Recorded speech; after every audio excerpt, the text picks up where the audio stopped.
Hi folks, welcome back to Physics with Captain Rod. I'm making this video here to help you out with numbers 35 and 36 in your homework. So let's see, Timmy's sister, Tammy, fires her bow from a building shown. So this bow fires an arrow at 50 meters per second. So what you want to do with this is start by drawing the initial velocity vector for the arrow. So here's a picture of that arrow right here. This is supposed to be like an instant after it's fired. So if I put a velocity vector on it, that would look something like this. All right, and I usually call that something like v sub o. That's your 50 meter per second. And all of these projectile problems start by breaking the velocity vector into horizontal and vertical components. So this vector, right, can be drawn as the vector sum of these two. Now, whether you draw it like right and down or down and right doesn't really matter. This one is the initial velocity in the x direction. This one is the initial velocity in the y direction. Now, we have a numerical value for this, and we've got that 20-degree angle, so you should be able to grab numbers for this and this.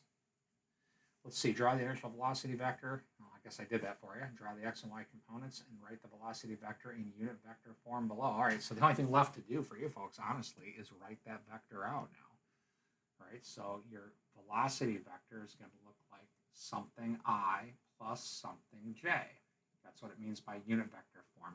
So remember, if I like put a coordinate system here, x, y, plus I means right, minus I left, plus j up, minus j down. Looks like that's about all there is to that problem. Went a little far with that, probably. Oh, and then answer the questions below.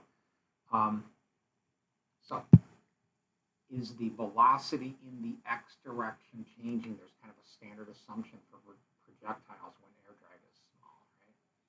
And then, is this one changing? I'll let you decide that.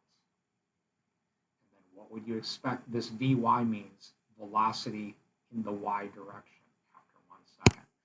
And there's a couple ways to get that.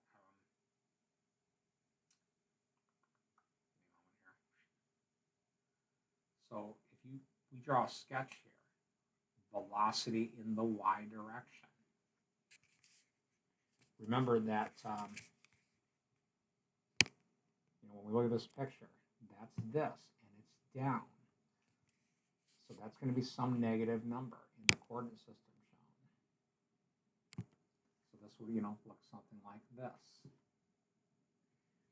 And then it's going to change due to gravitational acceleration. So that graph is looking something like this, right?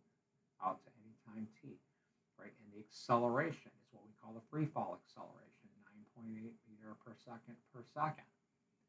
And the equation for this is v equals, right? That's a linear function. I made videos on how to find that. So that's one way to go about and get the new velocity. Or you could just do this, right? Acceleration is equal to change in v over change in t. And the acceleration here is the gravitational acceleration.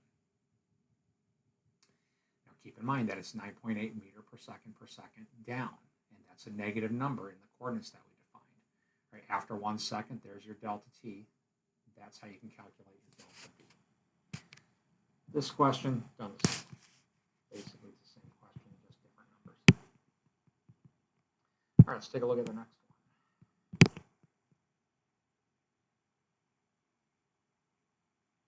Oh, good grief. I guess I've been doing a lot of this for you. So draw velocity graphs for these things. So, those are going to look like, something like this. Draw better graphs than I'm drawing, but velocity in the x direction, velocity in the y direction. Probably should do these. I think there's a lot of room down below. Is there?